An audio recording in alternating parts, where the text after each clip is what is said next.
에스겔 47장 1절에서 12절까지 말씀, 구약 성경 1227쪽쯤에 제가 주보를 안 가지고 올라왔는데 있을 겁니다. 그죠? 맞죠? 예. 에스겔 47장 1절에서 12절까지 말씀 우리 한 절씩 나누어서 읽어보도록 하겠습니다. 제가 먼저 읽겠습니다. 다 찾으셨죠? 그가 나를 데리고 성전문에 이르시니 성전의 앞면이 동쪽을 향하였는데 그 문지방 밑에서 물이 나와 동쪽으로 흐르다가 성전 오른쪽 제단 남쪽으로 흘러내리더라.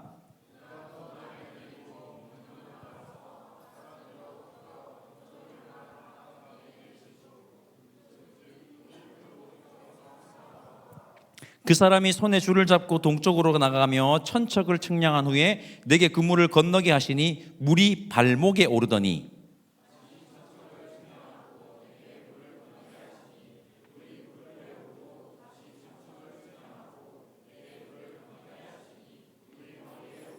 다시 천척을 측량하시니 물이 내게 건너지 못할 강이 된지라. 그 물이 가득하여 헤엄칠 만한 물이요 사람이 능히 건너지 못할 강이더라.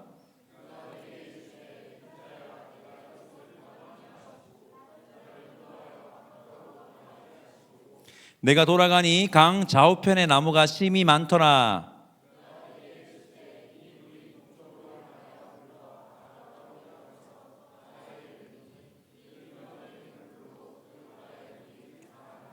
이 강물이 이르는 곳마다 번성하는 모든 생물이 살고 또 고기가 심이 많으리니 이 물이 흘러 들어가므로 바닷물이 되살아나겠고 이 강이 이르는 각처의 모든 것이 살 것이며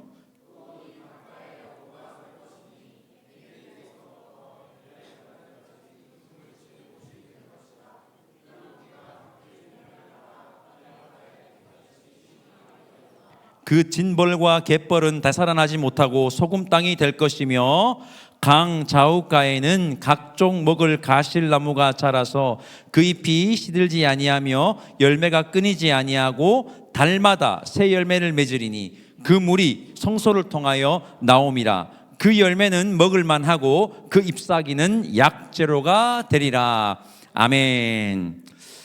여러분 이제 가을입니다. 환절기 건강관리 잘하시고 건강 조심하시길 바랍니다. 이미 기나긴 추석 명절 연휴가 시작되었는데 오늘 예배 후에 먼 길 가는 분들 계시다면 조심히 잘 다녀오시기를 바랍니다. 가을의 정취를 느낄 수 있는데 가을의 문턱에서 시 한 편을 제가 읽어드리면서 설교를 시작할까 합니다. 아주 유명한 시이고요. 이 시로 만든 동요도 있습니다. 바로 김소월, 유명한 시인이죠. 김소월 시인의 엄마야 누나야입니다. 아시죠? 제가 낭독할 수준은 안 되고 한번 읽어보겠습니다. 제목 엄마야 누나야 김소월. 엄마야 누나야 강변 살자. 뜰에는 반짝이는 금모래빛. 뒷문 밖에는 갈리페 노래. 엄마야 누나야 강변 살자. 아주 아름다운 시죠. 이 아름다운 시를 소재로 삼아서 개그에 활용한 제가 꽁트를 본 적이 있습니다. 여러분 김용명이라는 개그맨 아십니까? 김용명. 그 개그맨만의 개그 스타일이 있는데 약간 비꼬는 듯한 그 말투로 우리의 삶에서 사소하게 일어나는 일에 대해서 풍자를 하는 개그를 잘합니다. 약간 비꼬는 듯한 말을 가지고 그 개그맨이 옛날에 했던 개그 코너 중에 우차싸라는 개그 프로에서 했던 철부지 아빠라는 코너가 있습니다. 철부지 아빠. 철부지 아빠의 어린 아들과 딸이 아주 순수한 마음으로 동요를 막 부르면 철부지 아빠가 어떻게 합니까? 현실적인 이야기를 하면서 감동을 와장창 깨버리면서 웃음을 유발하는 코너인데요. 그 안에 풍자가 들어가 있습니다. 간단하게 설명하면 우리의 현실이 찌들어가다 보니까 어린 아이들의 그 순수함을 잃어가다는 것을 지적하는 것입니다. 개그로 풍자를 하는 것이죠. 철부지 아빠의 어린 아들과 딸이 엄마야 누나야 동요를 부릅니다. 이렇게 해가지고 아주 발랄하게 엄마야 누나야 강변 살자 들에는 반짝이는 뭐 이렇게 자도 잘 모르겠어요. 음을 막 부르면 아주 발랄하게 부르면 그렇게 순수하게 동요를 부르면 철부지 아빠가 대뜸 막 화를 내면서 아이들에게 이렇게 말합니다.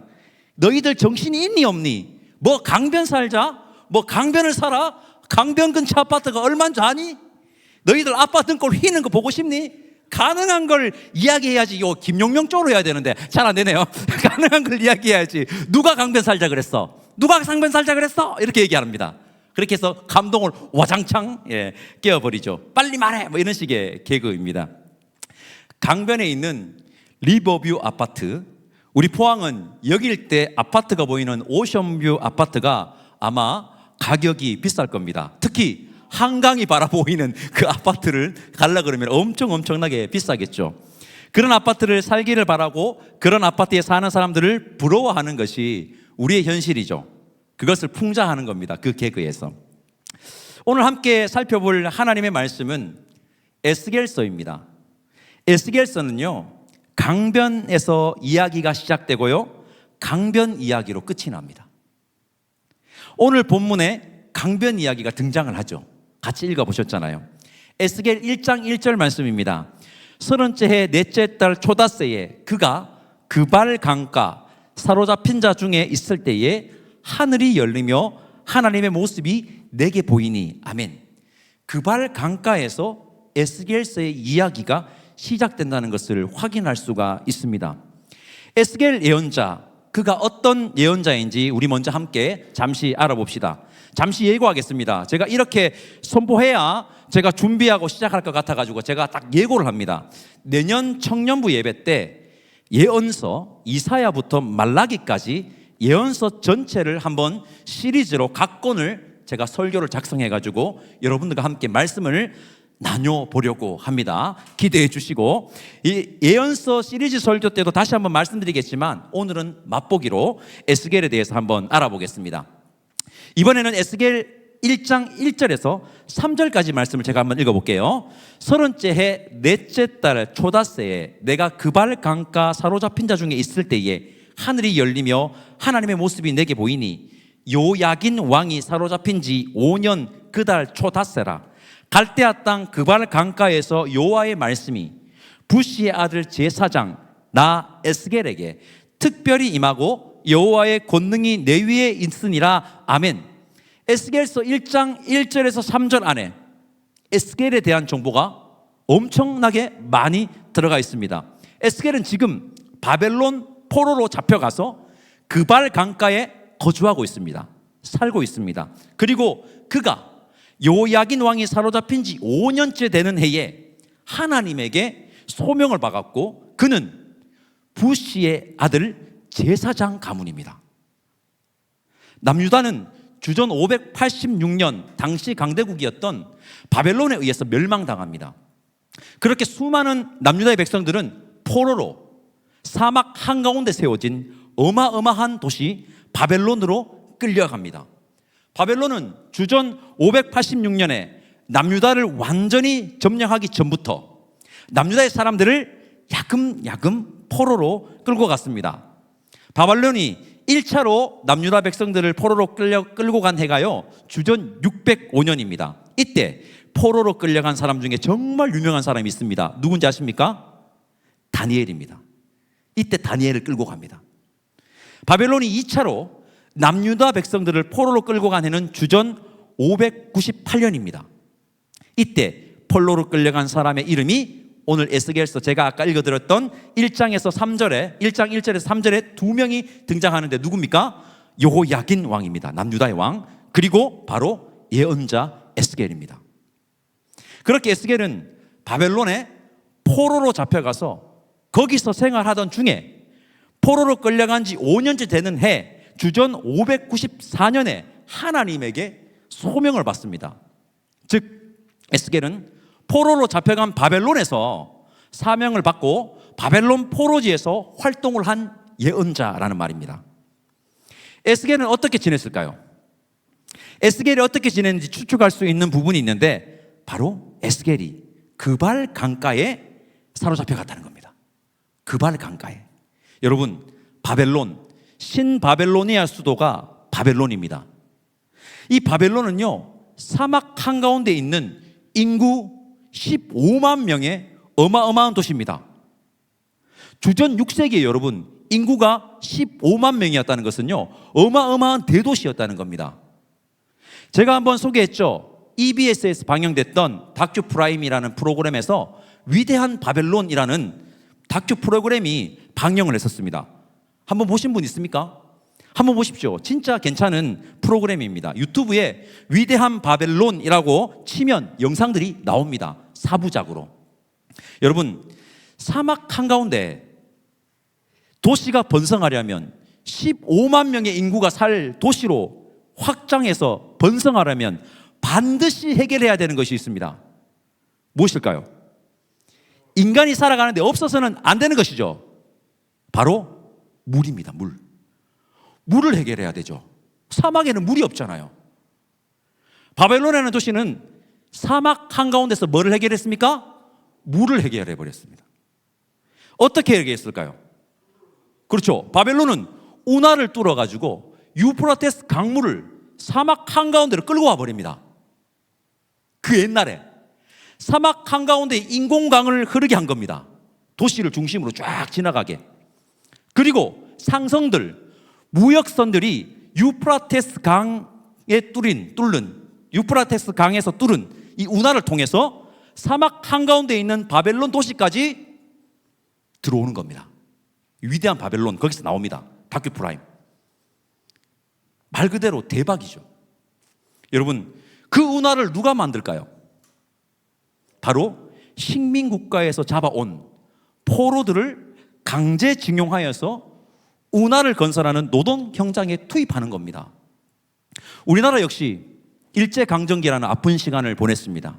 일제강점기 때 수많은 여러분 나이 같은 그때의 그 청년들이 강제 노역을 당하여서 비참하기 짝이 없는 그 노동 현장으로 끌려갔고 거기서 노동을 감당했죠. 예나 지금이나 똑같습니다. 에스겔이 그발 강가에 사로잡혀 갔습니다. 그발 강가는 유프라테스 강 남쪽 지류이고 바로 그 그발 강가가 운하 건설 현장입니다. 이것은 에스겔이 운하 건설 현장에 강제징용되어서 강제로 노역을 감당하고 있었다는 겁니다. 그렇게 처량하게 그발 강가에 앉아 그발 강물을 쳐다보던 에스겔에게 하나님의 말씀과 환상이 임하고 그에게 사명을 부여하신 겁니다. 에스겔은 바로 그 포로지 바벨론에서 예언을 시작합니다. 에스겔의 예언은 이것입니다. 하나님의 영광이 예루살렘 성전을 떠났다는 것입니다. 여러분, 성전은 하나님의 임재가 있을 때 의미가 있습니다. 성전에 하나님의 임재가 없다면 그냥 그것은 뭡니까? 그냥 건물입니다. 그냥 벽돌입니다. 건물이죠. 건물에 불과합니다. 하나님의 성전에 하나님의 영광이 왜 떠났을까요? 왜 하나님이 그곳에 임재하지 않았을까요? 그것은 하나님의 백성들이 하나님의 백성답게 살지 않았기 때문입니다. 다른 이유가 없습니다. 여러분, 저는 두려운 것이 있습니다. 우리 한국 기독교에 하나님의 영광이 떠나는 겁니다. 한국 교회 교인들의 숫자가 줄어든다. 다음 세대가 없어진다. 위기입니다. 그런 현상이 일어나고 있습니다. 진짜 위기입니다. 그러나 본질적인 위기와 두려움은 여러분 하나님의 영광이 떠나는 것입니다. 에스겔서 9장에서 11장을 보면요, 하나님의 영광이 성전을 떠나실 때 그냥 훌쩍 떠나버리시는 게 아니라 지성소에서 성벽으로 그 다음으로 이렇게 단계를 거칩니다. 여러 단계를 거쳐 하나님의 영광이 최종적으로 예루살렘 성전을 떠납니다. 에스겔 11장 23절과 24절입니다. 잘 들어보십시오. 여호와의 영광이 성읍 가운데서부터 올라가 성읍 동쪽상에 머무르고 주의 영이 나를 들어 하나님의 영의 환상 중에 데리고 갈대아에 있는 사로파치민 중에 이르시더니 내가 본 환상이 나를 떠나 올라간지라. 아멘. 최종적으로 여러분 떠나실 때도 잠시 스테이 탁 머물렀다가 뒤를 탁 돌아봤다가 떠납니다. 왜 이렇게 하나님께서 단계를 거치는 겁니까? 그리고 마지막에도 하나님의 영광이 왜 잠시 머뭇거립니까? 기회를 주시는 겁니다. 그리고 하나님의 안타까운 마음입니다. 이거 하나님께서 뒤를 돌아보면서 그들이 돌이키기를 끝까지 바라고 계셨던 것입니다. 우리 한국 기독교 역시 이미 하나님의 영광이 떠나고 계시는 것은 아닐까요? 두렵습니다. 여러분, 우리가 정신 차려야 합니다. 간절히 바라기는 우리 미라클 메이커 청년 공동체에, 이 예배 공동체에, 추석 연휴에도 불구하고 이렇게 함께 찬양하며 예배하는 이 예배 공동체에 하나님의 영광이 충만하기를, 그렇게 우리가 희망을 여러분 이어가기를 간절히 소망합니다. 여러분들이 희망입니다. 이스라엘 백성들이 회복해야 합니다. 그 회복은 어떤 회복일까요? 빼앗긴 나라를 되찾는 회복일까요? 경제적으로 부흥하는 것이 회복일까요? 이스라엘이 다시 힘을 얻어가지고 초강대국은 바벨론을 코를 탁 납작하게 해버리는 그 무찌르는 것이 회복일까요? 아닙니다. 이스라엘이 다시 회복할 수 있는 것은 딱 하나입니다. 다른 방법 없습니다. 떠나간 하나님의 영광이 어떻게 됩니까? 돌아오는 것입니다. 이것밖에 없습니다. 에스겔은 하나님의 영광이 떠나는 것을 바라보며 그 포로지에서, 즉 팍팍한 현실 가운데서도 아픈 마음으로 이스라엘 백성들에게 하나님의 말씀을 대언하였습니다. 에스겔의 예언의 메시지입니다. 우리가 정신 차려야 한다. 하나님만 의지해야 한다. 하나님의 회복만이 진정한 회복이다. 하나님은 에스겔에게 하나님의 회복의 환상을 보여주십니다. 에스겔은 하나님의 회복의 환상을 통해 다시 한번 이스라엘 백성들에게, 그리고 지금 우리에게 선포합니다. 하나님의 회복만이 진정한 회복이다. 우리에게 다른 정답 없고 여러분 다른 선택지 없습니다. 다른 거 찾으려 하지 마십시오. 그발 강가에서 신세를 한탄하며 현실의 강물을 바라보던 에스겔이 하나님의 환상을 통해 회복의 강물을 바라보는 것이 오늘 본문의 내용입니다. 우리 47장 1절 말씀 다시 한 번 더 한 목소리로 읽어보겠습니다. 1절입니다. 그가 나를 데리고 성전 문에 이르시니 성전의 앞면이 동쪽을 향하였는데 그 문지방 밑에서 물이 나와 동쪽으로 흐르다가 성전 오른쪽 제단 남쪽으로 흘러 내리더라. 아멘. 성전 문지방에서 물이 흘러나옵니다. 성전은 하나님의 임재가 있을 때 의미가 있습니다. 성전문 문지방에서 물이 흘러나온다는 것은 그 성전에 누가, 하나님이 임재하고 계심을 말하는 것이며, 물은 무엇입니까? 생명입니다. 생명. 물이 없으면 우리가 살 수가 없습니다. 물이 없으면 생명은 살아갈 수가 없습니다. 이것은 생명의 근원이 여호와 하나님이시라는 것이며, 하나님 없이 우리가 살 수 있다 없다? 없다는 것입니다. 그러니 생명의 근원이신 하나님으로부터 나온 물이 충만할 때 진정한 회복이 임한다는 것을 에스겔은 말하고 있는 겁니다. 하나님만이 생명의 원천이요 회복의 원천입니다. 다시 한번 강조합니다. 이스라엘이, 우리가 회복할 수 있는 방법은 단 하나입니다. 하나님의 영광이 성전에 다시 돌아오는 것입니다. 오늘 본문에 생명의 강이 흘러넘치는 것을 통해서 이스라엘 백성들이, 그리스도인들이 어떠한 자세로 삶을 살아가야 하는지를 정확하게 가르쳐주는 부분이 있습니다. 한번 살펴보겠습니다. 3절에서 5절까지 말씀. 3절에서 5절 우리 한 목소리로 함께 읽겠습니다. 그 사람이 손에 줄을 잡고 동쪽으로 나아가며 천척을 측량한 후에 내게 그 물을 건너게 하시니 물이 발목에 오르더니, 다시 천척을 측량하고 내게 물이 건너게 하시니 물이 무릎에 오르고, 다시 천척을 측량하고 내게 물을 건너게 하시니 물이 허리에 오르고, 다시 천척을 측량하시니 물이 내가 건너지 못할 강이 된지라. 그 물이 가득하여 헤엄칠 만한 물이요 사람이 능히 건너지 못할 강이더라. 아멘. 그림이 좀 연상됩니까? 물이 계속 차오르는 겁니다. 성전 문지방에서 흘러나온 물은 이내 강물이 되어버립니다. 3절에서 5절 이 인에 강물이 되었음을 말하고 있는데요, 여기에 주목할 단어들이 있습니다. 첫째는요, 발목입니다. 발목까지 차잖아요. 둘째는 뭡니까? 무릎입니다. 그 다음째 뭡니까? 허리입니다. 그 다음째 뭡니까? 사람이 능히 건너지 못할 강이 되어버리는 것입니다. 첫째, 발목입니다. 물이 발목에 올랐다는 것은요, 발목은 하나님께로 나와야 한다는 겁니다. 하나님께로 나와야 된다, 너희들이. 둘째는 무릎입니다. 물은 이내 무릎에 차오르죠. 무릎은 하나님께 무릎을 꿇어야 한다는 것입니다. 하나님만 경외하라는 것입니다. 미라클 메이커 여러분, 제가 강조하는 것이 있습니다. 기억해 주십시오. 하나님께 무릎 꿇지 않으면 어디에 무릎 꿇게 될까요? 세상에 무릎 꿇게 되어 있습니다. 하나님께 무릎 꿇지 않으면 뭐 안 꿇을 것 같습니까? 세상에 꿇게 되어 있습니다. 우리는 하나님께 무릎을 꿇고 하나님만 경외해야 합니다. 셋째는 허리입니다. 신체 중 허리는 힘을 상징하죠. 허리에서 힘이 나온다고 합니다. 허리까지 물이 차오랐다는 것은 나의 힘과 능력이 아닌 하나님의 힘과 능력으로 살아가라는 것입니다. 물이 허리까지 차보십시오. 잘 안 됩니다. 움직이지도 못하고.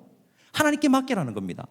하나님의 힘으로 살아가라는 것입니다. 넷째, 사람이 능히 건너지 못할 강입니다. 성전 문제방에서 흘러나온 물은 이내 사람이 능히 건너지 못한 강이 됩니다. 이것은 무엇을 우리에게 말하느냐? 하나님만을 온전히 의지하라는 것입니다. 이거죠. 저는 할 수 없습니다. 저에게는 능력이 없습니다. 하나님께서 역사해 주십시오. 하나님만 온전히 의지하겠습니다. 우리 미라클 메이커 지체 여러분, 제가 정말 잘 사는 방법을 알려드리겠습니다. 하나님의 영광이 충만한 삶을 사는 방법을 말씀드리겠습니다. 하나님께 나아가, 발목 나아가, 하나님 앞에 무릎을 꿇고 허리, 나의 힘과 능력이 아닌 하나님의 능력과 힘으로 하나님만 온전히 의지하며 살아가면 됩니다. 이게 최고의 삶입니다. 다른 삶이 없습니다. 그리고 이러한 삶의 모습이 우리가 바로 회복해야 하는 모습입니다. 이러한 자들에게 하나님의 영광이 충만하게 임할 것입니다. 하나님의 영광이 임하면 하나님의 생명수가 흘러간 자리가 어떻게 되느냐? 6절과 7절 말씀 우리 함께 읽어보겠습니다. 6절과 7절입니다. 그가 내게 이르시되 인자야 내가 이것을 보았느냐 하시고 나를 인도하여 강가로 돌아가게 하시기로 내가 돌아가니 강 좌우편에 나무가 심히 많더라. 아멘. 제가 12절 읽어볼게요. 강 좌우가에는 각종 먹을 과실나무가 자라서 그 잎이 시들지 아니하고 열매가 끊이지 않고 달마다 새 열매를 맺으리니 그 물이 송소연을 통하여 나옴이라. 그 열매는 먹을만 하고 그 잎사귀는 약재료가 되리라. 아멘. 하나님의 생명수가 흘러 강이 된 그 강가에는요, 나무가 그냥 많은 게 아니라 뭡니까? 심이 많습니다. 그 나무는 과실나무입니다. 그리고 그 나무는 해마다가 아니라요, 여러분, 우리 해마다 열리잖아요. 농사 지으신 간접으로도 한번 체험해 보신 분은 아시지 않습니까? 해마다 열리는 게 아니니까 어떻게? 매 달마다 열린다는 겁니다. 그 가실나무가 그리고 특정한 사람의 소유지에 심겨 있는 것이 아니라 그냥 강가 지천에 심겨 있고 널려 있다는 겁니다. 매달마다 열매 맺으니까 여러분, 그 강변에 있는 이 누구나 다 그 열매를 먹을 수 있습니다. 특정한 자들만이 누리는 풍요가 아닌 모든 이들이 누리는 진정한 풍요와 풍성함이 있을 것이라는 겁니다. 하나님의 생명의 강이 흐르면. 12절에 이 구절이 있습니다. 그 잎사귀는 약재료가 되리라. 상처 입은 자들을 하나님의 생명의 강가로 나올 때 그 상처들을 치유받는다는 겁니다. 완벽한 회복이 이루어진다는 것입니다. 헛된 꿈 같습니까? 허황된 이야기 같습니까? 성경이 그렇게 얘기합니다. 하나님이 임재하는 성전에서 물이 흘러나오면 됩니다. 불가능하지 않습니다. 다르게 말해 보겠습니다. 하나님이 통치하는 그 나라가 되면 됩니다. 저는 이것이 우리 그리스도인들이 함께 꿈꿔야 하고 함께 해야 할 소망이라고 믿습니다. 그렇게 완벽한 회복과 진정한 풍성함을 꿈꿔야 하는 자들이 현실의 강변에 주저앉아 있으면 안 됩니다. 세상의 가치에 함몰되면 안 됩니다. 여러분, 에스겔은 그발 강가에서 현실의 강물을 하염없이 바라보고 있었습니다. 그러던 중 하나님을 만나 소명을 받았고 지금 현재 하나님의 생명의 강을 바라보고 있습니다. 그리고 그 강변에서 살아가는 꿈을 꾸고 있습니다. 하나님께서 그렇게 회복하겠다고 말씀해 주셨기 때문에. 그발 강물만 하염없이 바라보던 에스겔이 이제는 하나님의 생명의 강물을 바라보고 있다는 것입니다. 에스겔서는 이렇게 여러분 강물을 바라보는 것으로 시작했다가 강물을 바라보는 것으로 끝이 납니다. 우리 미라클 메이커 지체들 모두도 현실의 강만을 바라보는 자들이 아니라, 그리고 농담 같은 진담이지만 멋진 강변이 보이는 리버뷰 아파트에 사는 그 꿈만 꾸지 말고 하나님의 성전에서 흘러나온 생명수의 강을 바라보시기를 소망합니다. 그렇게 모두가 다 풍성함을 누리는 하나님의 강변에서 살아가는 그 삶을 꿈꾸며 살아가는 진정한 풍요와 회복을 꿈꾸며 살아가시기를 바랍니다. 여러분, 우리 모두 진정한 풍요함과 풍성함을 누릴 수 있는 하나님의 강변에서 살아가는 꿈을 꾸는 우리가 되면 좋겠습니다. 그렇게 우리 모두 하나님의 강변에서 만납시다.